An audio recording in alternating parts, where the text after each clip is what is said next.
para conocer datos relevantes de estas elecciones que se acercan ya en un par de semanas. Vámonos al pizarrón mágico de N+. Mi compañero Juan Pablo se encuentra aquí y nos va a ampliar estos detalles. Juan Pablo, qué gusto saludarte y tenerte aquí en Paralelo 23. Adelante. ¿Cómo estás, Ana Lucía? Como bien dices, estamos exactamente a 2 semanas de las elecciones presidenciales de Estados Unidos, pero hay que recordar también que se renueva el poder legislativo de la Unión Americana, que, como sabes, Ana, es corresponsable en gran parte de la gobernabilidad de este país y será importante para impulsar sobre todo la agenda del próximo presidente o presidenta de nuestro país vecino. Quisiera darles algunos datos ahora con el pizarrón mágico de N+, sobre cómo estaría el panorama actualmente en el Congreso de los Estados Unidos. Vayamos a la elección del año 2016. Tenemos que, como en un caso similar al de México, el poder legislativo en Estados Unidos está integrado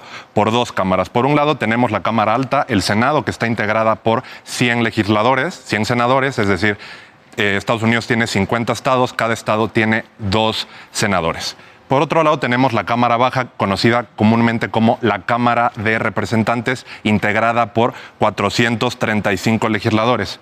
Este año, el 5 de noviembre, se renuevan los 435 escaños de la Cámara Baja. Sin embargo, por su parte, en el Senado se renueva únicamente una tercera parte, es decir, funciona con votación escalonada, es decir, esta vez se estaría votando, pues sí, una tercera parte de esta Cámara.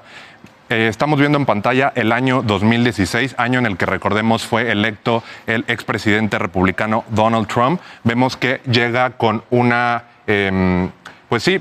mayoría en ambas cámaras. Vemos 52 legisladores en el Senado y, por otra parte, 241 representantes en la Cámara Baja, que, digamos, esta mayoría le permite impulsar proyectos de ley importantes dentro de su agenda de gobierno, aprobar, por supuesto, el presupuesto de los Estados Unidos y, finalmente, en el Senado, por supuesto, aprobar las designaciones de los ministros o jueces de la Corte Suprema, cosa que fue muy polémica en su momento, puesto que con una mayoría conservadora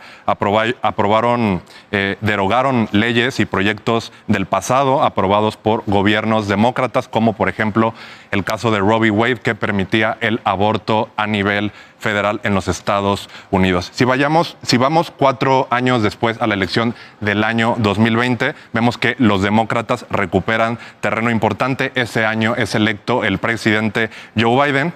Vemos que en el Senado hay un empate, 50 y 50 escaños. Finalmente, si hay un empate en el Senado, lo que ocurre es que la vicepresidenta, en este caso Kamala Harris, actual candidata demócrata a la presidencia, es quien desempata en cualquier votación. Y vemos que, por su parte, en la Cámara de Representantes, los republicanos pierden la mayoría y los demócratas se quedan con 222 legisladores, que, por supuesto, permite a los demócratas en 2 ocasiones hacer el juicio político o impeachment, como se le conoce comúnmente en inglés, contra Donald Trump. Finalmente, este juicio político no ocurre porque no alcanza la mayoría suficiente en el Senado de este país. Así que es importante que sigamos muy de cerca qué ocurre, puesto que de aquí dependerá en gran parte la gobernabilidad del país en conjunto con el próximo presidente o presidenta de los Estados Unidos.